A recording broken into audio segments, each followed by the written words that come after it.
La salle est pleine, ce soir-là, en 2019. Les lumières s'éteignent. Le public se lève. Mais personne ne crie le nom de l'homme qui entre sur scène. Ils appellent un autre. Un absent. Un mort. Alors une question s'impose, froide et dérangeante. Que se passe-t-il lorsqu'un homme vivant devient le refuge émotionnel d'un pays entier en deuil? Il est né en 1983, en Bretagne. Un territoire de vent, de routes longues, de salles modestes. Rien qui promette la lumière. Rien qui annonce une destinée nationale.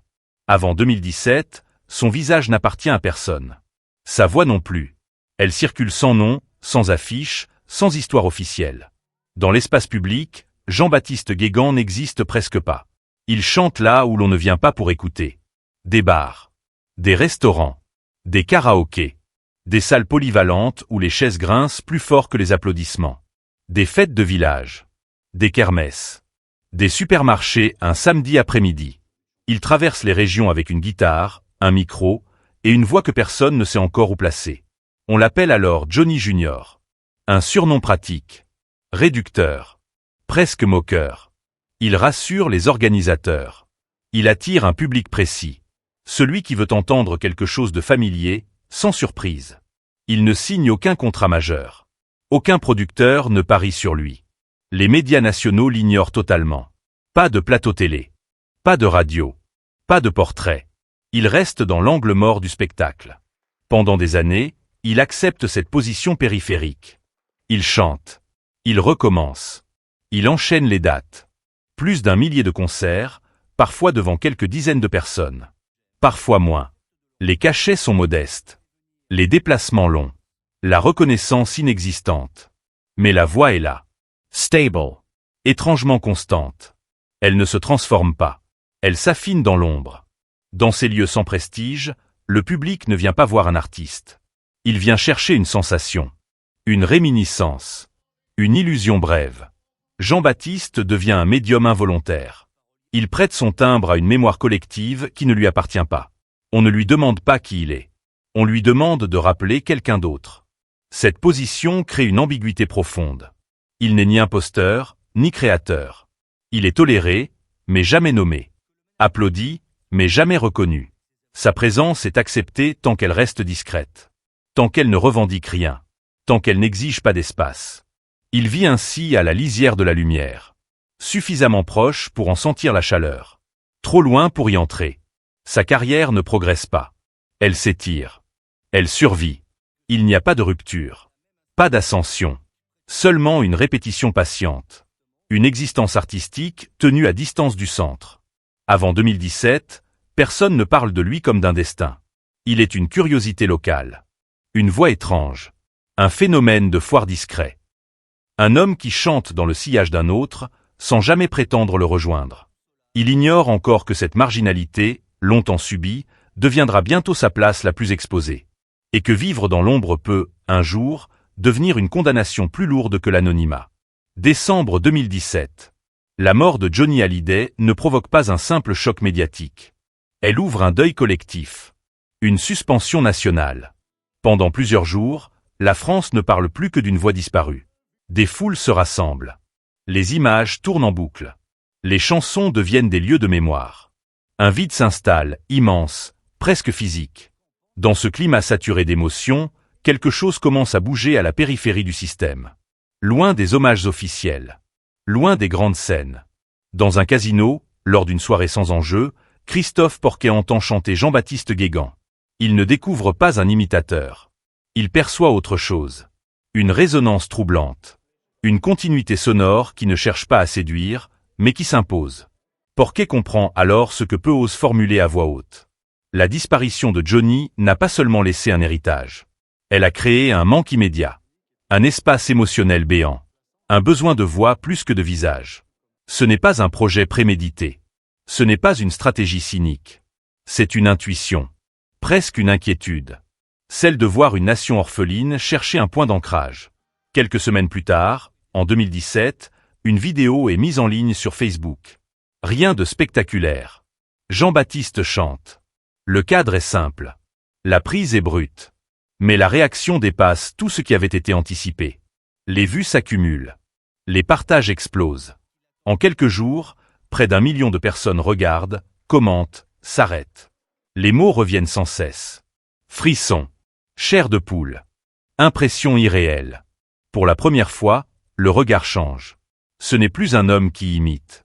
Ce n'est plus un sosie de foire. Le public ne parle plus de performance. Il parle de sensation. Septembre 2018 marque une rupture nette. Pour la première fois, Jean-Baptiste Guégan ne se produit plus à la marge. Il entre dans un espace central, exposé, codifié. Il participe à la France à un incroyable talent. Une scène télévisée. Des caméras. Un jury. Un public national. Il n'est plus protégé par l'anonymat des petites salles. Il est livré au regard de tous. Dès les premières notes, le mécanisme se déclenche. La réaction n'est pas rationnelle.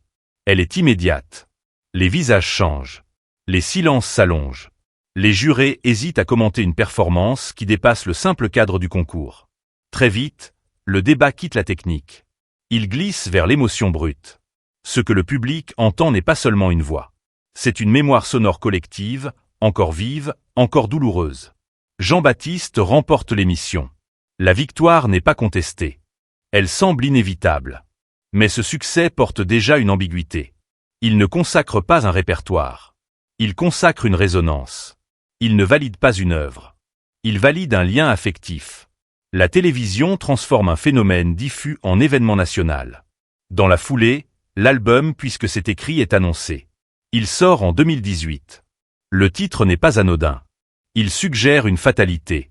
Comme si cette trajectoire n'avait jamais été un choix, mais une conséquence. Les chiffres tombent rapidement. 15 jours suffisent pour atteindre le disque d'or. Les ventes dépassent les prévisions. Les médias parlent de raz-de-marée. Le public achète, écoute, compare. Les tournées s'organisent à une vitesse inhabituelle. Les zéniths se remplissent. Lille, Paris, Marseille, Lyon. Les grandes salles affichent complet. Les spectateurs ne viennent plus par curiosité. Ils viennent avec une attente précise. Retrouver une sensation disparue. Revivre un timbre. Fermer les yeux et reconnaître quelque chose de familier. Sur scène, Jean-Baptiste apparaît sobre. Pas de mise en scène excessive. Pas de provocation. La voix suffit. Elle porte la salle. Elle déclenche des réactions physiques. Des larmes. Des silences lourds. Des applaudissements longs. Mais dans chaque moment d'adhésion se glisse une comparaison muette. Chaque note est évaluée à l'aune d'une absence. Chaque vibrato rappelle un autre corps, une autre histoire. Le succès n'efface pas cette tension. Il la renforce. Plus la lumière est forte, plus l'ombre qu'elle projette est précise. Jean-Baptiste n'est jamais présenté comme une page blanche. Il est toujours situé par rapport à quelqu'un d'autre. Les affiches, les articles, les interviews utilisent le même vocabulaire. Héritier. Voix troublante. Continuité. Pourtant, une part du public commence à évoluer. Certains restent pour la nostalgie. D'autres découvrent une présence scénique réelle. Un rapport simple au public. Une forme de retenue qui tranche avec l'excès souvent associé aux grandes figures. Lentement, un déplacement s'opère. On n'écoute plus seulement pour se souvenir. On écoute pour ressentir autrement. Cette période est celle de l'ascension la plus rapide. Tout s'enchaîne. Les dates, les ventes, les invitations. Mais elle est aussi celle où se cristallise le malentendu fondamental. Le succès repose sur une promesse implicite. Celle de ne jamais trop s'éloigner de ce que les gens sont venus chercher. Là réside la fragilité de cette lumière. Elle éclaire, mais elle enferme. Elle élève, mais elle compare sans cesse. Jean-Baptiste est désormais au centre. Mais ce centre n'est pas encore un lieu libre. À mesure que le succès s'installe, une transformation silencieuse s'opère. Jean-Baptiste Guégan n'est plus présenté comme un artiste parmi d'autres. Sur les affiches, dans les annonces radio, dans les articles, une formule revient sans cesse. Enlaceblement. La voix de Johnny. Pas un chanteur. Pas un interprète. Une fonction. Une désignation. Ce glissement n'est pas anodin. Il redéfinit la place qu'on lui accorde.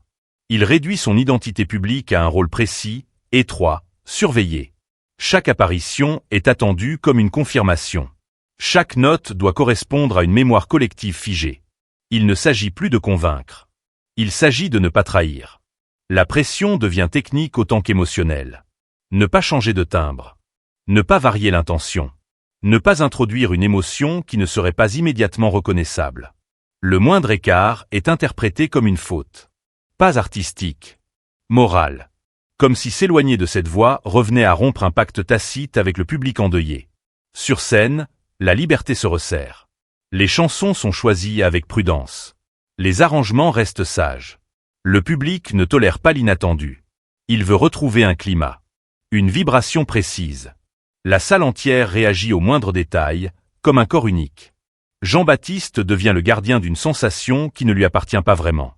À cette contrainte artistique s'ajoute un cadre juridique strict. Les règles sont claires. Aucune image de Johnny Hallyday. Aucun extrait vidéo. Aucun usage du nom à des fins promotionnelles directes. Le spectacle doit rester dans une zone neutre. Respectueuse. Encadrée. Tout est vérifié. Tout est validé. Chaque choix devient une négociation silencieuse. Qu'il n'a jamais prétendu être autre chose que lui-même. Mais le discours public glisse ailleurs. On lui prête une mission. Combler. Apaiser. Prolonger. Il devient le réceptacle d'un deuil national. Une fonction lourde. Presque sacrée. Ce rôle crée une distance avec son propre désir. Chanter n'est plus un geste spontané. C'est un acte surveillé. Chargé. Chaque soir, il mesure l'attente avant même de monter sur scène. Il sait ce que la salle est venue chercher. Il sait aussi ce qu'elle ne veut pas entendre. La création personnelle recule. La fidélité prend le dessus. Ce qui avait commencé comme un don se transforme lentement en obligation. La voix, autrefois simple outil, devient une responsabilité. Un poids. Un héritage qu'il n'a pas choisi, mais qu'il porte désormais seul. La lumière éclaire son visage, mais elle projette une ombre intérieure plus dense encore. Il vit un paradoxe rare. Atteindre un sommet sans jamais occuper entièrement sa place.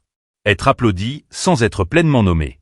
Exister intensément, tout en restant suspendu à l'identité d'un autre.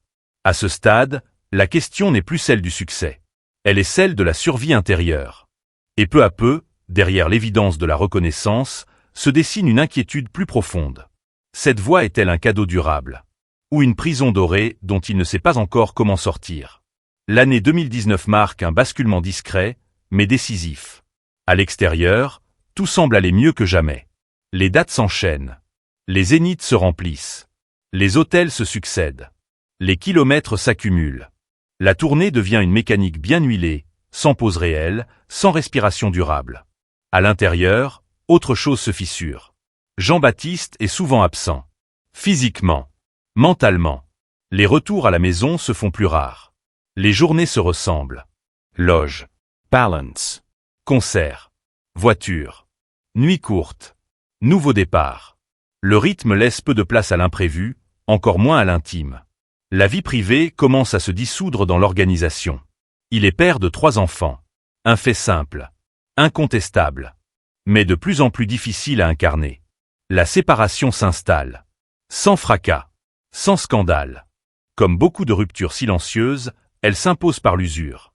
Par l'absence répétée. Par les moments manqués qui ne reviennent jamais. Un jour, lors d'un échange public, une phrase tombe. Presque sans préparation. 3 mois sans voir ses enfants. Les mots surprennent. Ils choquent par leur sobriété. Pas de plainte. Pas d'excuse. Juste un constat. Brut. Irréfutable. Cette phrase agit comme un révélateur. Pour le public. Mais surtout pour lui. Car à cet instant précis, quelque chose devient clair. Le succès ne compense pas l'absence. Les salles pleines ne remplacent pas les présences manquées. Les applaudissements ne consolent pas les silences du quotidien. Il réalise que la reconnaissance publique, aussi massive soit-elle, ne comble pas le vide laissé par les liens fragiles. Ce point de rupture n'est pas une explosion. Il n'y a pas de drame spectaculaire. Il y a un glissement intérieur. Une prise de conscience lente. Presque douloureuse dans sa simplicité. Être attendu par des milliers de personnes ne signifie pas être là pour ceux qui comptent vraiment. La fatigue s'installe différemment. Ce n'est plus une fatigue physique. C'est une lassitude morale. Celle de courir après quelque chose qui ne répond pas aux mêmes règles que la vie réelle. La scène impose ses horaires. La famille impose une présence. Et les deux ne coïncidant pas toujours. Ce moment marque la fin d'une illusion. Celle qui consiste à croire qu'une trajectoire ascendante suffit à tout équilibrer. Jean-Baptiste comprend que certaines absences ne se rattrapent pas. que certaines victoires arrivent trop loin des lieux où elles pourraient être partagées. Le point de rupture n'est pas une chute. C'est un arrêt intérieur. À partir de là, la question n'est plus seulement de chanter juste. Elle devient plus essentielle. Comment continuer sans se perdre entièrement en chemin? Vient alors le temps de la mise au point. Dans plusieurs entretiens télévisés, Jean-Baptiste Guégan prononce une phrase simple, presque défensive. « Je ne remplacerai jamais Johnny ». Il la répète sans emphase, sans colère, comme une ligne claire posée au milieu d'un malentendu devenu trop lourd. Ce qu'il fait n'est pas une succession. Ce n'est pas une relève. C'est autre chose. Plus fragile. Plus inconfortable. La question de la famille Johnny Hallyday devient alors inévitable. Elle plane sur chaque discussion, chaque article, chaque rumeur. David Hallyday adopte une position mesurée. Il ne condamne pas. Il ne valide pas non plus. Il reconnaît que cette démarche ne fait pas de mal. Une posture calme. Sans affrontement. Comme s'il acceptait l'existence du phénomène sans vouloir l'encourager. De son côté, Laetitia Hallyday reste à distance. Ni soutien affiché. Ni opposition publique. Aucun mot officiel. Aucun geste clair. Cette neutralité alimente les interprétations, mais elle trace aussi une frontière. Ce qui se joue sur scène ne relève pas du cercle intime. Le silence devient une manière de maintenir la séparation entre l'hommage et l'héritage. Puis il y a Michel Mallory. Celui qui a écrit pour Johnny pendant des décennies. Son regard compte différemment. Lorsqu'il entend Jean-Baptiste pour la première fois, il est troublé. Ému. Il reconnaît le timbre. Le vibrato. Les fragilités même de la voix. Mais il refuse un mot. Celui de double. Pour lui, il ne s'agit pas d'une copie. Encore moins d'un remplaçant. Il parle d'une résonance. D'une émotion réactivée. Pas d'une reproduction. Ses prises de position dessinent un cadre. Elles ne ferment pas le débat. Elles le stabilisent. Jean-Baptiste, au centre, insiste sur un point essentiel. Il ne cherche pas à être quelqu'un d'autre. Il n'endosse aucun costume. Il ne revendique aucun héritage. Il chante avec la seule chose qu'il possède vraiment. Sa voix. Une voix qui ressemble, certes, mais qui reste la sienne. Cette révélation n'est pas spectaculaire. Elle est nécessaire. Elle recentre le récit. Elle retire une illusion pour laisser place à une vérité plus sobre. Jean-Baptiste n'est pas Johnny. Il ne l'a jamais été. Et c'est peut-être à partir de cette affirmation, enfin assumée, qu'une autre trajectoire devient possible. La tournée se prolonge jusqu'en 2020. Le rythme reste soutenu, mais quelque chose change imperceptiblement. Sur scène, entre les titres attendus, apparaissent peu à peu d'autres chansons. Des morceaux qui ne cherchent pas à rappeler. Des textes qui ne convoquent pas la mémoire collective. Des instants plus personnels. Plus sobres. Moins chargés. Jean-Baptiste ne renie rien. Il ne combat pas ce qu'il a porté jusque-là. Il sait ce que cette voix a représenté pour des milliers de personnes. Il accepte encore cette part de transmission. Mais il refuse désormais d'y disparaître entièrement. Il trace une limite. Fine. Discrète. Essentielle. Il ne nie pas Johnny. Il ne le copie plus non plus. Il cesse de se définir par comparaison. Il comprend que rendre hommage ne signifie pas s'effacer. Que respecter une légende n'implique pas de renoncer à sa propre existence. Cette prise de distance n'est pas une rupture. C'est un rééquilibrage. Dans cette nouvelle phase, la scène redevient un lieu habitable. Moins sacralisé. Moins écrasant. Il n'y entre plus comme un dépositaire de deuil, mais comme un homme qui chante. Simplement. Avec ce qu'il est capable de donner, et rien de plus. La renaissance n'est pas spectaculaire. Elle est intérieure. Silencieuse. Mais décisive. Un pays peut emprunter une voix pour se souvenir. Mais un homme ne peut vivre durablement dans la mémoire d'un autre.